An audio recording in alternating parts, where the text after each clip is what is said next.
நெல்லை அரிவாள் வெட்டு சம்பவத்தில் இதுவரை 8 பேர் கைது செய்யப்பட்டிருக்கக்கூடிய சூழல்ல சற்று நேரத்திற்கு முன்னாடி தான் இந்த விவகாரத்தில் இதுவரைக்கும் எடுக்கப்பட்டிருக்கக்கூடிய நடவடிக்கை என்ன அப்படின்னு காவல்துறை தரப்புல விளக்கம் கொடுக்கப்பட்டது.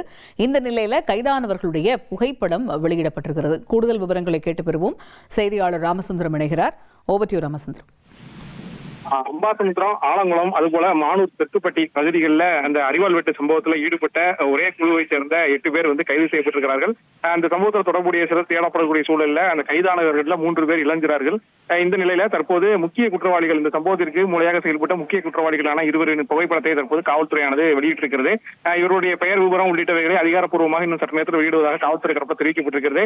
இந்த 2 தான் இந்த சம்பவத்திற்கு மூளையாக செயல்பட்டிருக்கிறார்கள் என அந்த கைது செய்யப்பட்ட நபர்களின் 2 படம் வெளியிடப்பட்டு அந்த காவல்துறையின் வழக்கு பதிவு தொடர்பான அந்த நடவடிக்கைகள் என்ன என்பது குறித்தான விளக்கத்தையும் தற்போது வெளியிட்டிருக்கிறது. தகவல்களுக்கு நன்றி ராமசுந்தரம். 1,28,00,000 மனங்களை வென்ற தந்தி டிவி யூடியூப் சேனல். தவிர்க்க முடியாத தம்ப்நெயில், கலக்கலான கான்டென்ட்ஸ். நீங்களும் இந்த குடும்பத்தில் இணைய இப்பவே சப்ஸ்கிரைப் பண்ணுங்க. அசுரபலம் கொண்ட எங்கள் டிஜிட்டல் கரங்களில் உங்கள் விளம்பரங்களை சேர்க்க வாட்ஸ்அப் பண்ணுங்க. 893988883778. Email advtthanditv@dttv.in.